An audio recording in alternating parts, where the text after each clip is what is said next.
and governance in that room was just so incredibly impressive. And they butted heads too, you know. There were things that were fundamental disagreements, and in fact, one of them, the co-ops eventually left. So it was a merger of two rather than three. Maybe three's a crowd, you know, who knows? But what I think happened that was different than nonprofits that I've worked with, or certainly some personal dynamics in families, was that this is a group that knew how to solve problems of power and governance and rules and policies, and that's how they approached it. And so I'm not saying that it was easy, but I do think that co-ops and co-op leaders, particularly people that have been in this business for much of their lives, sort of fundamentally understand how to run meetings and how to figure out how many delegates you know, should represent how many members, and they just, it was like mother's milk to them, let's do it, you know?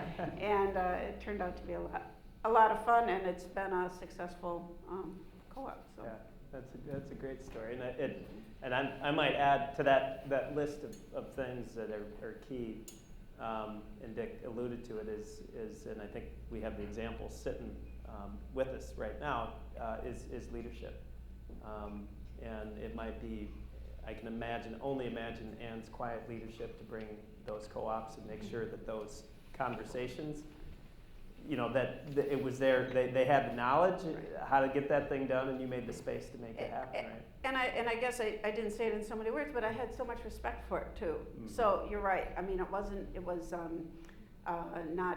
coming from a place of, oh, this is something that I should do, but I really wanted to, because I really respected the talent that was there in that room. Right. I think somewhat related to Ann's point, another question for whoever would like to respond. And now we'll just take a moment and get real co-op-y, get a little wonky here, and around governance. I think Ann alluded to the special nature of people who know co-op and have been part of co-op. And really understand the governance and importance of governance. Just a comment from perhaps each of you on in your experience, you know, the special governance model that we have with cooperatives and credit unions. Is there a particular thing that we who are looking to you right now that we should really pay attention to and kind of lean in on as we try to make sure that we have as many successful co-ops in the future? Well, again, I'm not. Go ahead, Dan. I'm not bashful to start. Okay. As credit unions become more sophisticated, the nature of the directors, the volunteers of the board, has to become a little bit more specific. It used to be in the Harley-Davidson credit union, there were 7 directors, and they came out of the shop, and they could have had any position in the shop, but they represented the people there, and they understood them, they knew their wants and needs, and they provided good direction then for management to create the products and services they needed. Today, credit unions can't exist very well with that kind of closed field of membership, so many are community credit unions. And in the community, there are a variety of needs. And as they get bigger, they have to become more sophisticated, and the regulator becomes more pronounced in their everyday life. And so the type of person and the quality of person today almost can't be left to an open election, if you will. You have to pick good people for that nominating committee to consider. They have to have different views of the world. There have to be insurance people and accountants and lawyers and whoever it might be that represent a broad spectrum of that field of membership, because more and more the regulators and the public in general is looking for good decisions from that board. It can't be, they just didn't understand. I think we're past that stage. So I see that as a real new focus on governance. That's a good point. Other thoughts, Rick? Yeah, no, I would say from an agricultural cooperative perspective, I think the one member, one vote concept is very important because, you know, within any agricultural cooperatives, you've got some really big members and you have some really small members. The majority of our members are small members. The majority of our milk comes from big members. The one member, one vote concept lets everybody feel that they have an input. Okay, it's not run by a few big guys. Everybody has an input. Our board of directors pretty much goes across the gamut of size of farmers. A little bit different from what Dick said. In an agricultural cooperative, although the business is getting more sophisticated, we could not have an outside. Every member of the board has to be a farmer under capital stipulations. So that is, you know, a constraint that we have. We have had at times in the past advisors to the board for outside people. Non-voting. But non-voting advisors, but a non-farmer could not be on the board. Right. Yeah. Okay. Good. Any thoughts? I guess I spend a lot of time thinking about this question and don't have an easy answer for it. I think governance is just fascinating and really, really hard. But looking to the future, I am really hoping that technology will save us.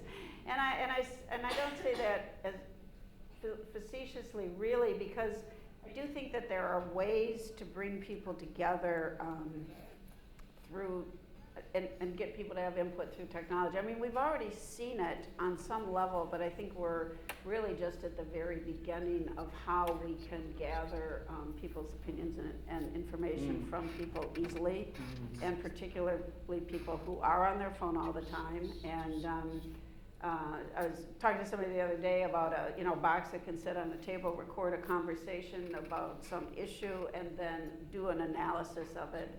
This is something that MIT CoLab is developing. They'll do an analysis of not just what was said and how it was said, but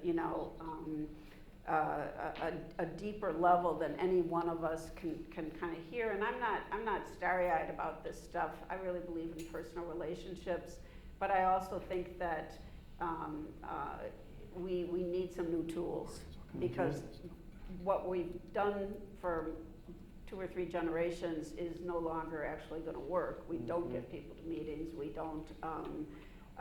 We have a hard time getting the right people to run for the board and things. We depend on networks that are maybe too closed and don't allow for enough diversity. So, but I'm hopeful that we will continue to build that interpersonal relationship, incredibly important, but that technology will be a way to crowdsource member opinions in a way that then the board can really put to use.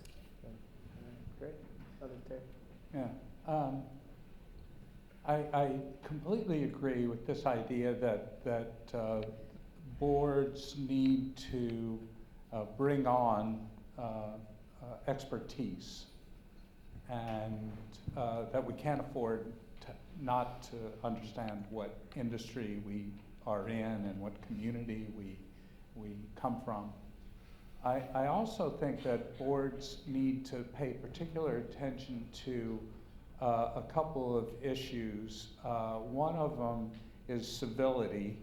A lot of board work that I have seen and where disastrous results happen is when the board fails to act civilly either with each other or with the membership. And then secondly, the idea of self-interest, that we have to, we all belong to co-ops for self-interest. That's why we join. We have a need, and the co-op helps to take care of it. But at the same time, we have to be aware of the community interests, and if our self-interest overcomes the community interest, then the board gets in trouble as well. Mhm. So those, the civility and the, bringing on people who are aware of what their cooperative commitment is to board service, I think is important.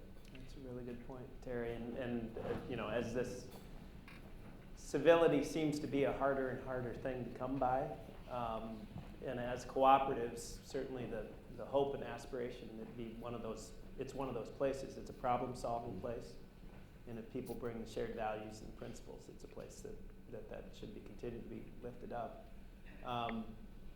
Picking up on Ann's point on technology, we talked about how to bring technology into better governance, how to bring technology into co-ops. This question, I'm going to flip that on its head, and how to bring the cooperative business model to technology. If you have any thoughts about that, and I'll set that up a little bit and say that perhaps in 1910, the most important commodity in the United States was a hundredweight or a bushel of corn. Perhaps in 1950, it was a ton of steel. Today, maybe it's zeros and ones. That's the commodity that people are adding value, and it's driving economic activity. What does that mean? What can our model bring to this economy? Yes, Terry. I think one opportunity is to ethically use information rather than just use information to make money. And that co-ops are businesses that care about the community. And so if that is true, then we should be able to develop technology companies that not only provide information, but provide it ethically. And, I'll just leave it at that. Yeah. I like that a lot. We see in the world around us all the time how much everybody knows about everything we do. Mm-hmm. In our space, in the cooperative space, in the credit union space, the more we can learn about our members, the better able we are going to be able to serve them. So, while I don't like having information gathered about me, I want to gather about the others so we can serve them better, right? So we need to do that, but I really like the idea that it has to be ethical. It has to be just for what you're looking for. It can't just be broad brush, learn anything you can about somebody that's not related to your particular area of focus. So I think that's where technology is going to come into play, at least